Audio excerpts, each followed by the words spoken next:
नमस्कार दोस्तों। आज इस वीडियो में हम समझेंगे द भारतीय न्याय संहिता 2023 के सेक्शन 45 से लेके 46 तक। तो इसमें आज इस वीडियो में समझेंगे कि दुष्प्रेरण क्या होता है और दुष्प्रेरक कौन होता है, यानी कि अवेटमेंट क्या होता है और अवेटर कौन होता है, इसके बारे में डिटेल में समझेंगे। साथ ही साथ एग्जाम्पल के थ्रू समझेंगे। और जो ये चैप्टर आता है वो चैप्टर 4 आता है, जो कि चैप्टर 4 बात करता है दुष्प्रेरण के बारे में, आपराधिक षड्यंत्र के बारे में और प्रयत्न के विषय में।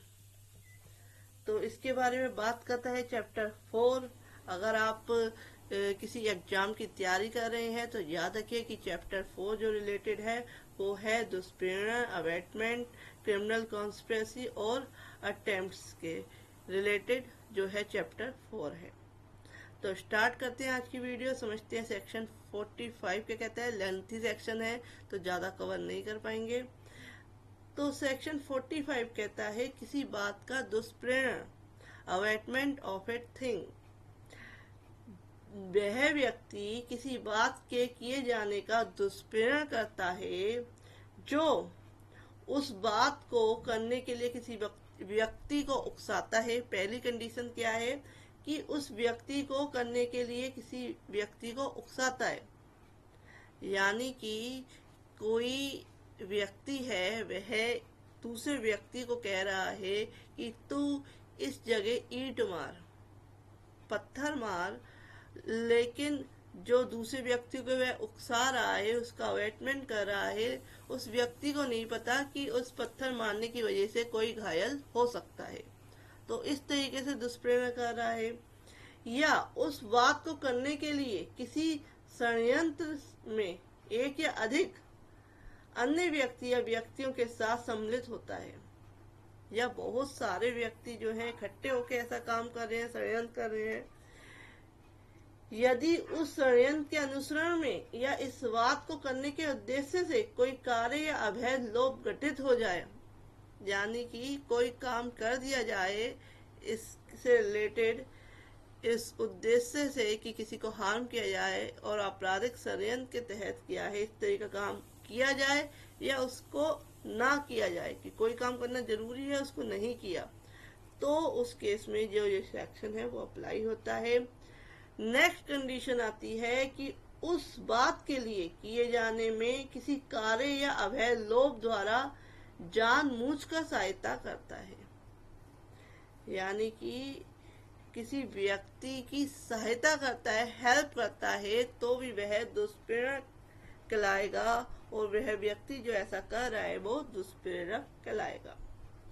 अगर आपको समझ नहीं आता है तो आप कमेंट बॉक्स में लिख सकते हैं, मैं आपके क्वेश्चन का जवाब दूंगी। एग्जाम्पल लेते हैं, पहले क्लेरिफिकेशन देख लेते हैं। स्पष्टीकरण 1 कहता है कि जो कोई व्यक्ति जानबूझकर दुर्व्यपदेशन द्वारा, मिस रिप्रेजेंटेशन के द्वारा, दुर्व्यपदेशन मीन्स मिस रिप्रेजेंटेशन, या किसी तात्विक तथ्य, wilful concealment of a material facts, जिसे प्रकट करने के लिए, किसी तात्विक तथ्य जिसे प्रकट करने के लिए वह आबद्ध है, कि वह किसी बात को साबित करना है और वह उसको कहते हैं बताने के लिए बंधा हुआ है।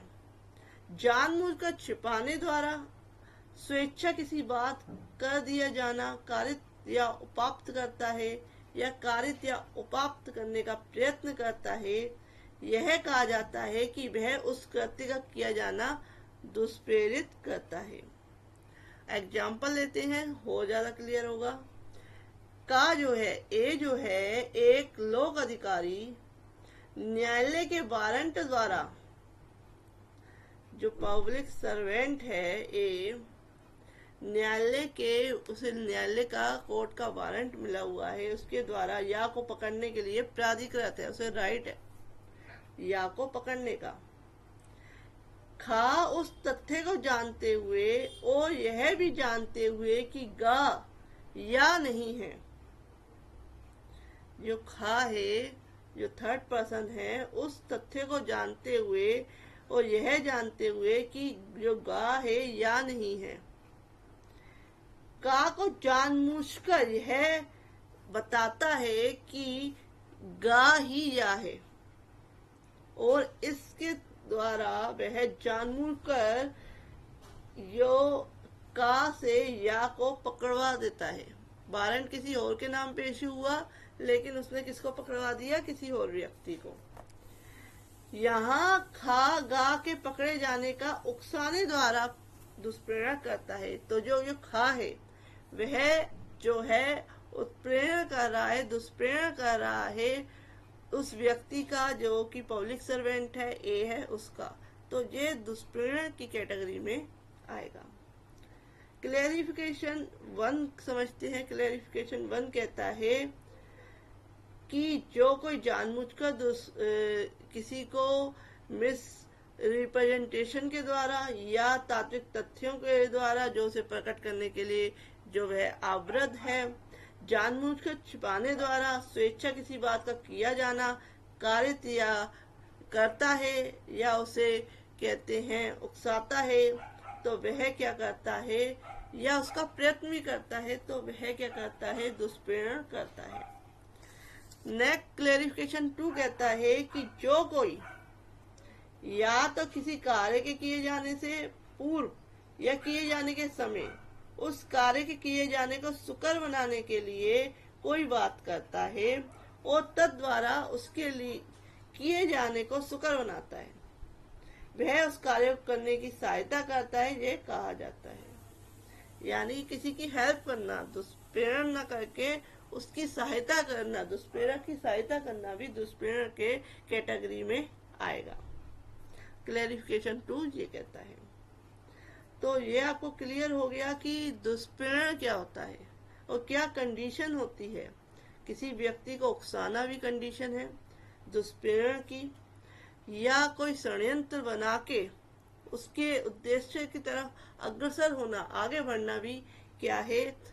कोई कार्य करना या किसी कार्य को करने से रोकना, तो वह भी क्या है? दुष्प्रेरण की कैटेगरी में आएगा। और थर्ड जो है कि किसी की हेल्प भी करना, जो है किसी जो कि दुष्प्रेरण कर रहा है उसकी हेल्प करना भी दुष्प्रेरण की कैटेगरी में आएगा। तो ये 3 कंडीशंस हैं। क्लैरिफिकेशन 1 और 2 मैंने आपको समझाई। अब समझते हैं कि दुष्प्रेरक कौन होता है, अवेटर कौन होता है। जो कोई अपराध का दुष्प्रेरण करता है, a person await an offence, जो या तो अपराध कारित करने का या ऐसे कृत्य को कारित करने का जो अपराध होता, यदि वह उसी आशय ज्ञान से किया जाता जो दुष्प्रेरक का है। यदि अपराध कारित करने के लिए विधि द्वारा समर्थ व्यक्ति द्वारा किया जाता है तो वह दुष्प्रेरक कहलाता है। क्लैरिफिकेशन 1 समझते हैं, फिर एग्जाम्पल समझेंगे तो क्लियर हो जाएगा कि दुष्प्रेरक रियलिटी में क्या होता है। क्लैरिफिकेशन 1 कहता है किसी कार्य के अभय लोप का दुष्प्रेरण अपराध की कोटि में आ सकेगा, चाहे दुष्प्रेरक उस कार्य को करने के लिए स्वयं आवृत ना हो। तो क्लैरिफिकेशन ये है कि कोई पब्लिक सर्वेंट है, उसने किसी को क्या है? गिरफ्तार करना है। तो दुष्प्रेरक क्या कर रहा है? वह उसको गिरफ्तार करने से रोक रहा है या उसे इस तरह से उकसा रहा है कि वह उसे गिरफ्तार ना करे, तो उस केस में वह दुष्प्रेरक की कैटेगरी में आएगा। किसी कार्य को ना करने देना या ना करना भी जो है, जिसे लोग के अकॉर्डिंग करना जरूरी है, तो वह भी दुष्प्रेरक की कैटेगरी में आएगा। क्लैरिफिकेशन 2 कहता है कि स्पष्टीकरण 2 कहता है कि दुष्प्रेरण का अपराध गठित होने के लिए यह आवश्यक नहीं है कि दुष्प्रेरित कार्य किया जाए या अपराध घटित करने के लिए अपेक्षित प्रभाव कारित हो। तो एग्जाम्पल से समझते हैं कि क्या इसमें लिखा हुआ है। तो पहला एग्जाम्पल है कि गा जो है, गा की हत्या करने के लिए खा को का उकसाता है। गा का मर्डर करने के लिए खा को उकसाता है कौन? का। खा वैसा करने से इनकार कर देता है। का हत्या करने के लिए खा के दुष्प्रेरणा का दोषी है, वह मना कर देता है खा, लेकिन जो का है वह दुष्प्रेरणा का दोषी है। नेक्स्ट एग्जांपल लेते हैं कि घा जो है, घा की हत्या करने के लिए खा को का उकसाता है। घा का मर्डर करने के लिए खा को का उकसाता है। उकसा कौन रहा है? का। खा ऐसी उकसाहट के अनुसरण में घा को विरुद्ध करता है, यानी कि उसकी क्या है, घायल कर देता है, या उसका वही दूषित आशय या ज्ञान हो। घा का घाव अच्छा हो जाता है, वह उसको घायल कर देता है, मारता तो नहीं है लेकिन घायल कर देता है। जो का है हत्या के लिए खा को उकसाने का दोषी है। चाहे उसने हत्या के लिए कहा था लेकिन उसकी हत्या नहीं हुई, उसको क्या है, गंभीर चोट लग गई, उसका घाव सही हो गया, लेकिन जो दोषी है वो का जो है हत्या के करने को उकसाने के लिए दोषी है। तो ये कंडीशंस है। अब स्पष्टीकरण 3 क्या कहता है, इसमें क्लेरिफिकेशन दिए हुए हैं। तो क्लेरिफिकेशन 3 कहता है कि यह आवश्यक नहीं है कि दुष्प्रेरित व्यक्ति अपराध करने के लिए विधि अनुसार समर्थ हो, या उसका वही दूषित आशय या ज्ञान हो जो दुष्प्रेरक का है, या कोई भी दूषित आशय या ज्ञान हो। इसको एग्जाम्पल के थ्रू समझते हैं, क्लियर होगा। कि ए जो है दूषित आशय से, गलत इंटेंशन से एक बालक या विकृत व्यक्ति को वह कार्य करने के लिए उकसाता है, दुष्प्रेरित करता है, जो यदि वह ऐसे व्यक्ति द्वारा किया जाए जो कोई अपराध करने के लिए विधि अनुसार समर्थ है। कि वह क्या कर रहा है, एक बच्चे को या एक विकृत व्यक्ति जो कि अपने सही गलत की समझ नहीं रखता है, उसको उकसा रहा है। अगर यह कार्य किसी समर्थ व्यक्ति द्वारा, जो एबल है उसको कार्य को करने को, तो उस समर्थ व्यक्ति के द्वारा किया जाता, तो उस केस में यह वही आशय रखता है जो कि का है, तो अपराध होगा। यानी कि अगर समर्थ व्यक्ति द्वारा यही काम किया जा रहा है तो वह अपराध होगा, लेकिन विकृत व्यक्ति या बालक के द्वारा ऐसा काम किया जा रहा है जो कि किसी को भड़का के, जो है दुष्प्रेरक के द्वारा उनको भड़का के किया जा रहा है, तो वह अपराध नहीं कहलाएगा। इस प्रकार वह कार्य किया जाए या ना किया जाए का अपराध के दुष्प्रेरण का दोषी है। कि वह एक्ट किया जाए या नहीं किया जाए, लेकिन जो का है वह अपराध का, दुष्प्रेरण के अपराध का दोषी है। नेक्स्ट आता है, एक और एग्जांपल लेते हैं कि या की हत्या करने के आशय से खा को, जो 7 वर्ष से कम आयु का बालक है, 7 वर्ष से छोटा बच्चा है, या की हत्या करने के लिए जो है खा को, जो कि 7 वर्ष से कम आयु का बच्चा है, वह कार्य करने के लिए का उकसाता है, जिससे या की मृत्यु कारित हो जाती है। वो छोटे बच्चे के थ्रू क्या है, वह उस व्यक्ति की मृत्यु कारित करवा देता है। खा जो है दुष्प्रेरण के परिणाम स्वरूप वह कार्य का की अनुपस्थिति में करता है और उससे या की मृत्यु कारित करता है। यहाँ यद्यपि खा वह अपराध करने के लिए विधि अनुसार समर्थ नहीं था, तथापि का उसी प्रकार से दंडनीय मानो खा का कहा, जो खा है वह अपराध करने के लिए विधि अनुसार समर्थ हो और उसने हत्या की हो, और इसलिए का मृत्यु दंड से दंडनीय है। यानी कि उस बालक के द्वारा, जो 7 वर्ष से कम आयु का है, उसके द्वारा एक मर्डर कराया जाता है, हत्या कराई जाती है, और उस केस में अगर वह किसी समर्थ व्यक्ति के द्वारा कराई जाती, तो उस केस में जो कहते हैं जो का है वह मृत्यु दंड का दंडनीय है, क्योंकि जो छोटा बच्चा है उसको समझ नहीं है, परिपक्व नहीं है वो, उस केस में जो हत्या का दोष जो लगेगा वो का पे लगेगा, क्योंकि उसने उसका दुष्प्रेरण किया है। नेक्स्ट हम करते हैं क्लेरिफिकेशन 4। क्लेरिफिकेशन 4 कहता है अपराध का दुष्प्रेरण अपराध होने के कारण ऐसे दुष्प्रेरण का दुष्प्रेरण भी अपराध है। दुष्प्रेरण का दुष्प्रेरण भी अपराध है, यानी कि अपराध का दुष्प्रेरण अपराध होने के कारण ऐसे आप दुष्प्रेरण का भी अपराध है। यानी कि एग्जाम्पल लेते हैं, कंफ्यूज हो गए हम, कि गा जो है, गा को या की हत्या करने को उकसाने के लिए खा को का उकसाता है। गा को या की हत्या करने को उकसाने के लिए खा को का उकसाता है। खा जो है तद अनुसार या की हत्या करने के लिए खा को उकसाता है, और खा के उकसाने के परिणाम स्वरूप गा उस अपराध को करता है।